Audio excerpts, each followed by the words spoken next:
There is a woman, 1953, Southern Ohio, 6 kids, 1 paycheck, Friday night.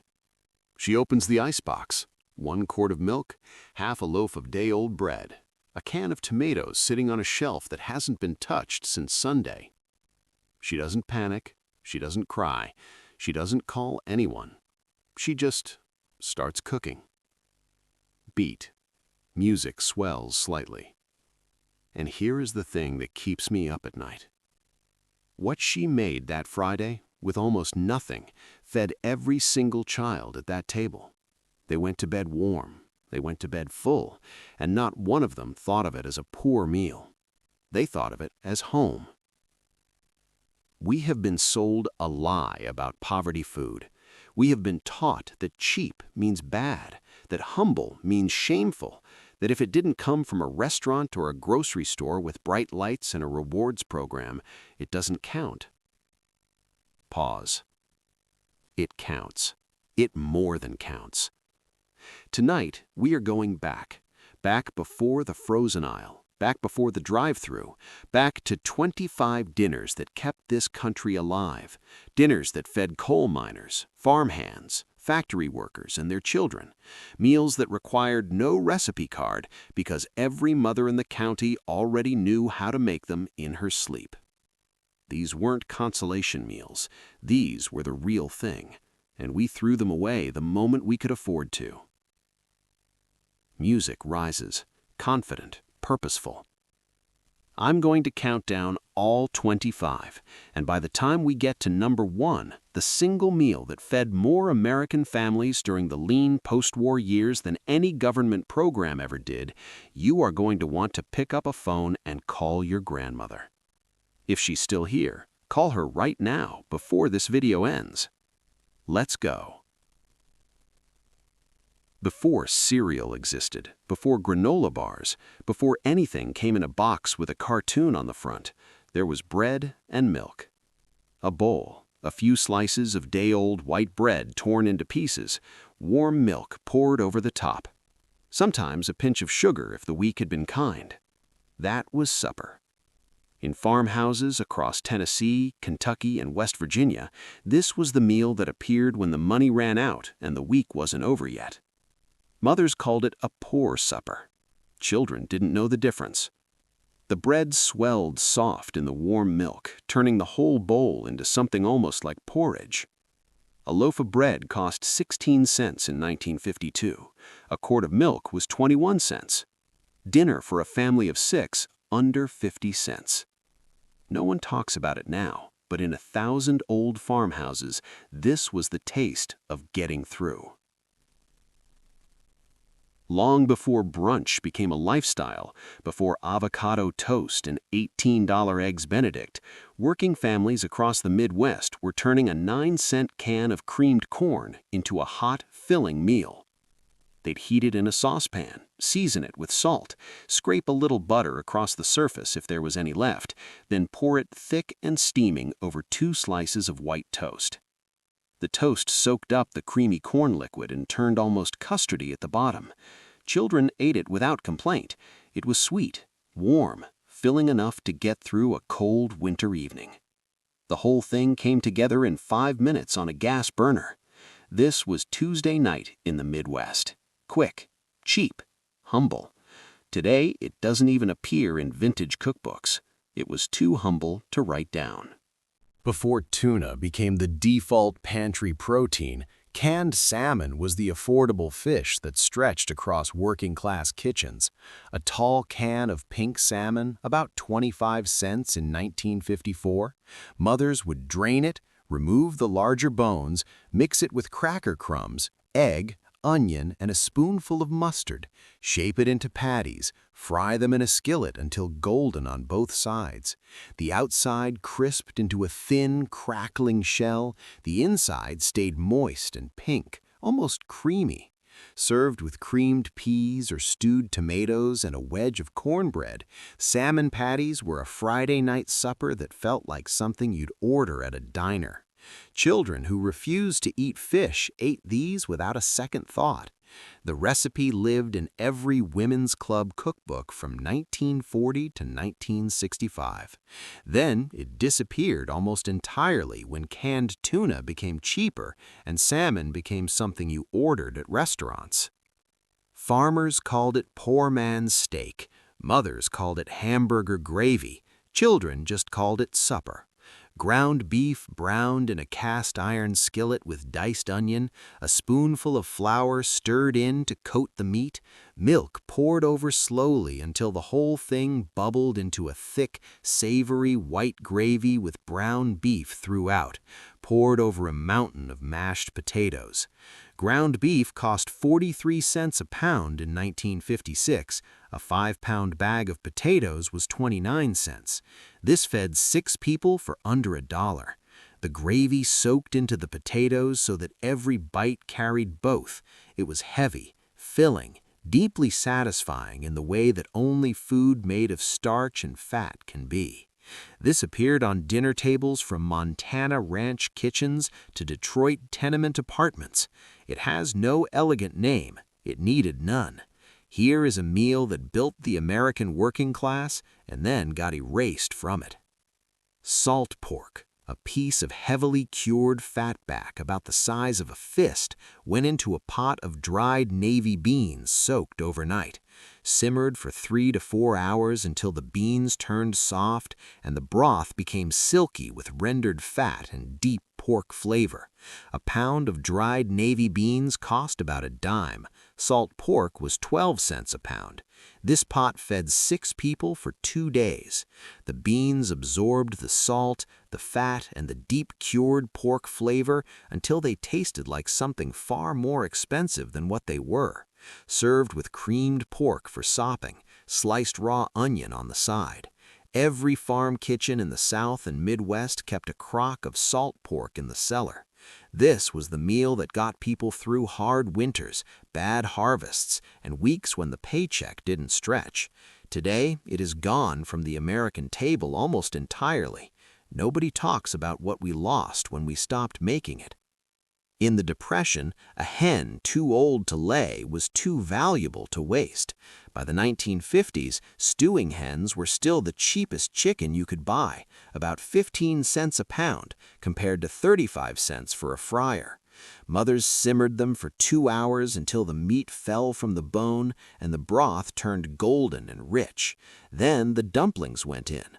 Not the rolled, flat Southern kind, the dropped kind. Spoonfuls of flour, baking powder, salt, and milk dropped directly into the boiling broth, where they swelled into pale, tender clouds that absorbed the chicken flavor from the inside out.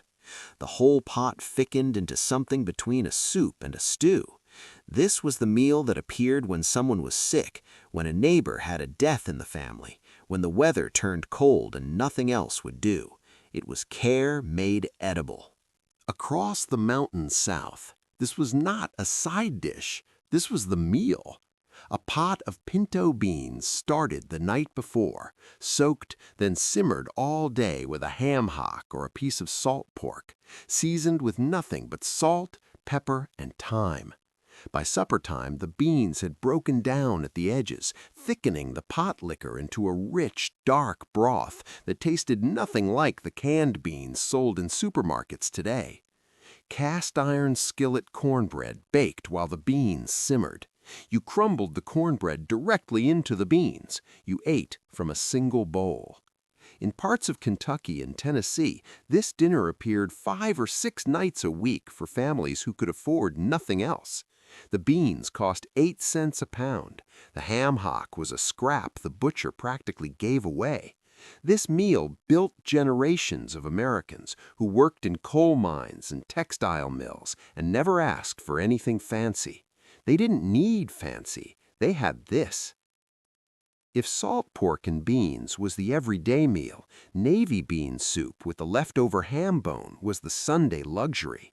After Easter, after Christmas, when the ham was picked clean, the bone went straight into a pot of soaked navy beans with diced onion, celery, a bay leaf. By afternoon, the kitchen smelled like something from a roadside diner, warm, meaty, deeply comforting. The broth turned the color of weak tea, cloudy with dissolved starch, and each bean swelled full and yielding around its soft center. The last scraps of meat that fell from the bone during cooking floated through the soup in tender shreds. Senate bean soup, essentially the same thing, has been served in the United States Senate dining room since the early 1900s. That tells you everything about how sustaining this soup actually was. Today, we buy boxed broth and skip the bone. The depth of flavor left with it. The military called it something unprintable. Civilians called it SOS, and they ate it without complaint. Thin slices of dried, heavily salted beef, the kind that came in small glass jars for about 35 cents, torn into strips and stirred into a thick white sauce of butter, flour, and milk, then poured over white toast. The saltiness of the beef seasoned the sauce without any additional effort. The toast soaked up the cream gravy and turned soft beneath the weight of it. Every veteran who came home from Korea or World War II had eaten this for breakfast on a base somewhere. They brought the recipe home because it was fast and filling. Mothers who had fed families through rationing recognized it immediately. It appeared in American home kitchens throughout the 1950s, weeknight supper, quick lunch, Sunday breakfast. Today, it appears nowhere, except in discussions of military nostalgia. Food companies don't want you to think about this one too hard. Beef liver was one of the most nutritious foods an American family could put on the table in the 1950s, packed with iron, vitamin B12, and protein, and it cost about 20 cents a pound. Butchers had more of it than they knew what to do with. Mothers sliced it thin, dredged it in flour, and laid it into a hot skillet while onions caramelized in a second pan. 2 minutes aside. Any longer and it turned tough and bitter, which is why a generation grew up hating it. Done right, it was mild and rich, the outside golden and slightly crisp, the inside still faintly pink. The onions went over the top in a pile. Pan drippings, mashed potatoes, green beans, a complete, nourishing 30-cent meal. We stopped cooking it because we could afford not to. The nutrition didn't go anywhere. The knowledge did. Dried apple pie. The camp cook's secret weapon for keeping morale alive in the middle of a northern Ontario winter was not a better cut of meat or a stronger batch of coffee. It was pie. Fresh apples could not survive the journey into deep winter camps. The cold would freeze them, the roads would destroy them, the distance made them impossible. But dried apples, packed in cloth sacks, could travel anywhere. The cook soaked them overnight until they softened, spiced them with cinnamon and a little sugar, packed them into a lard pastry shell, and baked the whole thing in a Dutch oven on top of the camp stove. What came out was a pie with a filling like warm, spiced apple leather, inside pastry that was golden and flaky. And it was sweet, and it was warm, and in the middle of a frozen wilderness 1,000 miles from home, something warm and sweet and golden was not just food, it was civilization. It was proof that someone out there still cared enough to make a pie. Experienced camp foremen understood something that modern management consultants charge $500 an hour to explain. A man who gets a treat on a hard week works harder the following one. Every foreman knew it, every cook delivered it. Boiled salt beef. This was not a delicacy, it was not a treat, there was nothing romantic about it, it was a necessity. And in a bush camp, necessity was everything. Salt beef packed in brine alongside the pork lasted all winter without spoiling, and it was more versatile than almost anything else in the cook shack. Boiled with turnips and potatoes, it was a full supper. Shredded, cold, and stuffed between slabs of lard bread, it was lunch for the trail. Chopped into the bean pot on Friday night, it was flavoring, depth, fat, protein. Camp ledgers from Northern Ontario in 1902, actual written records that still exist in archives, list 5 supplies that were non-negotiable, 5 things that had to be on every order, every time, no exceptions. Salt beef, salt pork, beans, oatmeal, molasses. Everything else in that camp could run out. Those 5 never could, because those 5 were the difference between a functioning crew and a disaster. Prune pie. Nobody talks about this one, and I understand why. But I am going to talk about it anyway because it is one of the most important items on this entire list and nobody gives it any credit. Here is the problem the camp cook faced. A crew eating nothing but salt pork, salt beef, dried beans, and hardtack for weeks at a time was going to develop digestive problems, serious ones, the kind that could put men flat on their backs and shut down an entire operation. The cook knew this, the foreman knew this, and the solution was prunes. Prunes, shipped north by the barrel, were not just a food, they were a medical supply. Stewed, sweetened, packed into a pastry crust, prune pie appeared at least twice a week in most camps. The men ate it because it was sweet and hot and a welcome break from the same 5 flavors they tasted every other day of the week. The foreman made absolutely sure it was on the menu because a crew that cannot work is a crew that is losing money. Prune pie was not just dessert, it was industrial maintenance for human beings. Molasses cookies. The camp cook baked them in batches of 200 at a time, fat and dark and soft in the center, spiced with ginger and cinnamon, sweetened with the same blackstrap molasses that went into the beans and the bread and the porridge. A tin sat at the end of the mess table every single night after supper. They cost almost nothing to make. They kept for 2 weeks in cold camp conditions without going stale or hard. And here is the thing that tells you everything you need to know about what life in a logging camp actually felt like. When men rode home at the end of the season, when they sat down with their families and someone asked what the food was like out there in the bush, they did not talk about the beans, they did not talk about the salt pork, they did not mention the oatmeal or the bread or the boiled potatoes. They talked about the cookies. Because sweetness was the one comfort the bush could not provide on its own, and something small and warm and sweet at the end of a 14-hour day in -30, that was not food, it was proof that someone out there understood what it cost to be there.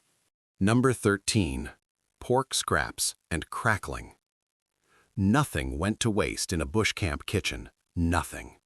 When the cook rendered lard from fresh pork fat, melting it down slowly over the stove until it was liquid gold, there were solid pieces left behind in the bottom of the pot. They were called scraps or crackling. Golden, crunchy, intensely salty, so deeply flavored with rendered pork fat that a single handful was almost overwhelming. The cook put them in a bowl on the mess table. They disappeared in minutes, every single time. Men crushed them into their morning porridge, crumbled them over their beans, ate them straight from the bowl with their fingers without any self-consciousness whatsoever. This, right here, is the direct ancestor of the pork rinds you can buy at a gas station today. But what comes in a plastic bag on a rack beside the cash register bears almost no resemblance in flavor, in texture, in the feeling it gives you to what came out of a cast-iron camp kettle in 1903. Because one was made by survival, and the other is made by a factory, and you can taste the difference. Number 12. Vinegar pie. Okay, stop. This one surprises everybody, every single person who hears it for the first time. The camp had run low on fruit. The men were exhausted, morale had been sliding for weeks, and the cook looked at his supply shelf and saw apple cider vinegar, sugar, eggs, butter, flour. And he made pie. Vinegar pie. No fruit, no citrus, no flavoring imported from anywhere south of the tree line. Just those 5 ingredients, a lard crust and a wood stove. And the result tasted, I am not exaggerating, like lemon pie. Faintly acidic, smooth and custardy in the middle, sweet in a clean, sharp way that cuts straight through the palate fatigue that sets in when a man has eaten the same 5 ingredients for 3 months straight. The acid of the vinegar balanced against the sugar in a way that was not just pleasant, it was restorative. It woke something up in the mouth and the mind that months of salt pork and beans had put to sleep. Camp cooks guarded the vinegar pie recipe the way their wives guarded family recipes back home. Because it was not just dessert, it was chemistry that tasted like a miracle. And in the middle of a frozen forest in February, a miracle was exactly what was needed. Number 10. Head cheese. The camp butchered its own hogs whenever possible. And when they did, nothing went to the snow, nothing. The cook took the pig's head, the trotters, the scraps that no other recipe could use. He simmered them for hours with onion and salt until the meat fell completely off the bone and the cooking liquid was thick with natural gelatin. Then he stripped every piece of meat from those bones, packed it tightly into a mold with the cooking liquid poured over the top. It chilled overnight. By morning, it had set into a firm, sliceable loaf, pale and dense, shot through with dark pieces of tender meat, served cold on bread with mustard if the supply order had included any. Camp ledgers from British Columbia in 1911, real written records still sitting in archives, list head cheese as a regular in-house preparation in camps across the province. The men understood something without any philosophy about it, without any words for it. The animal had provided everything: its labor, its fat, its salt pork, its crackling, and finally, at the end, this. Nothing went to the snow. That was not a rule anyone wrote down. It was just understood. Number 10. Corned beef hash.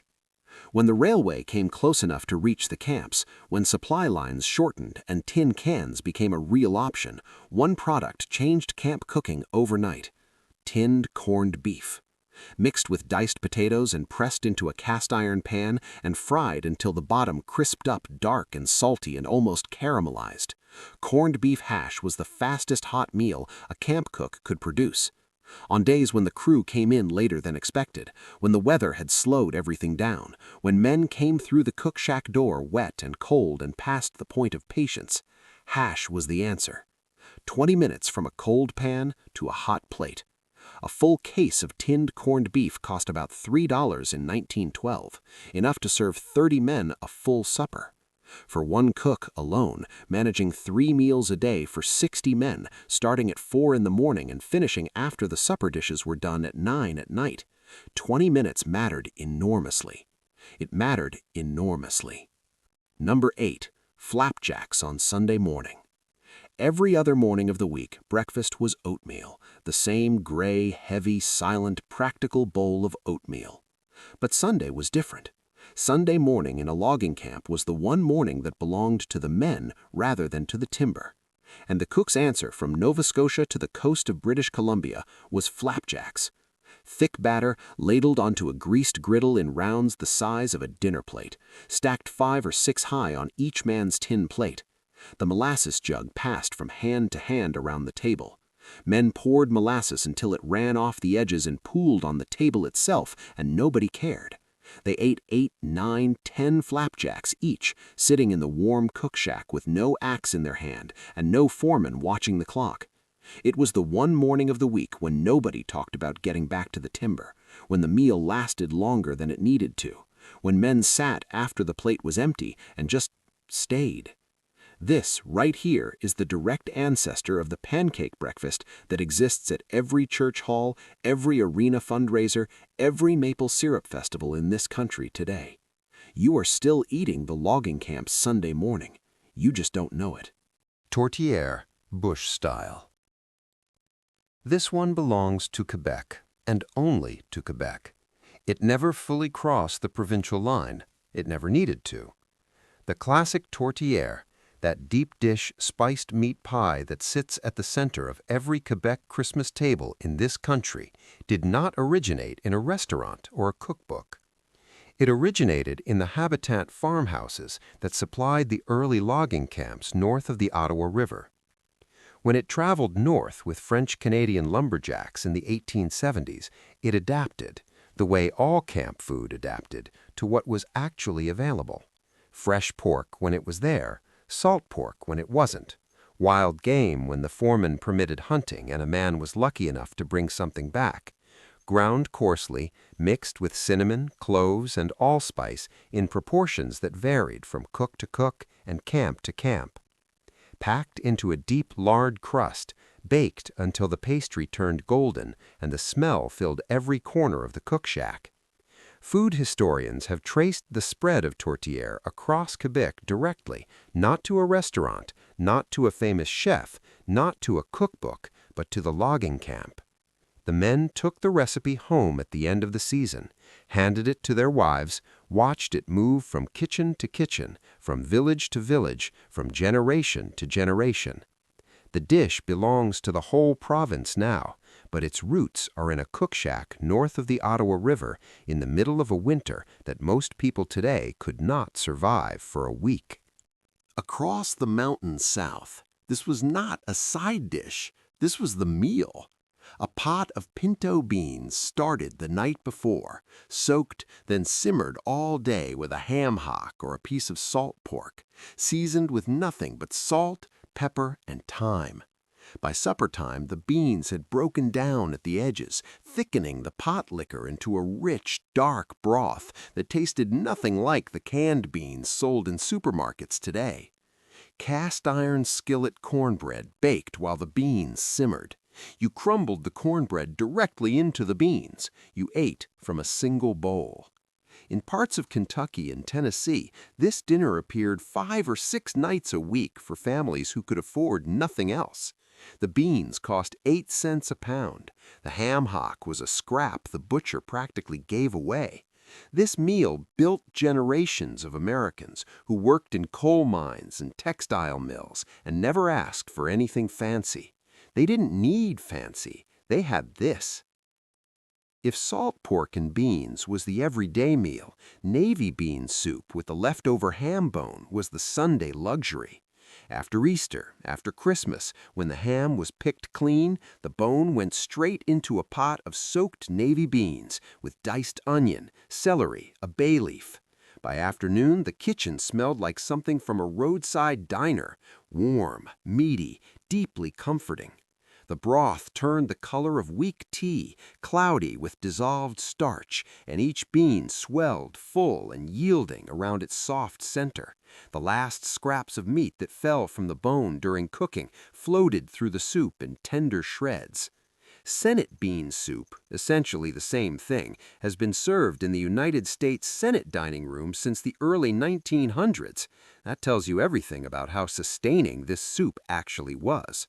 Today, we buy boxed broth and skip the bone, the depth of flavor left with it.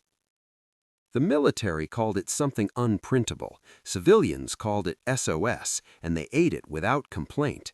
Thin slices of dried, heavily salted beef, the kind that came in small glass jars for about 35 cents, torn into strips and stirred into a thick white sauce of butter, flour, and milk, then poured over white toast. The saltiness of the beef seasoned the sauce without any additional effort. The toast soaked up the cream gravy and turned soft beneath the weight of it. Every veteran who came home from Korea or World War II had eaten this for breakfast on a base somewhere. They brought the recipe home because it was fast and filling. Mothers who had fed families through rationing recognized it immediately. It appeared in American home kitchens throughout the 1950s, weeknight supper, quick lunch, Sunday breakfast. Today, it appears nowhere, except in discussions of military nostalgia. Food companies don't want you to think about this one too hard. Beef liver was one of the most nutritious foods an American family could put on the table in the 1950s, packed with iron, vitamin B12, and protein, and it cost about 20 cents a pound. Butchers had more of it than they knew what to do with.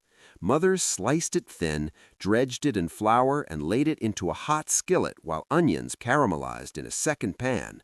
2 minutes aside. Any longer and it turned tough and bitter, which is why a generation grew up hating it. Done right, it was mild and rich, the outside golden and slightly crisp, the inside still faintly pink. The onions went over the top in a pile. Pan drippings, mashed potatoes, green beans, a complete, nourishing 30-cent meal. We stopped cooking it because we could afford not to. The nutrition didn't go anywhere. The knowledge did.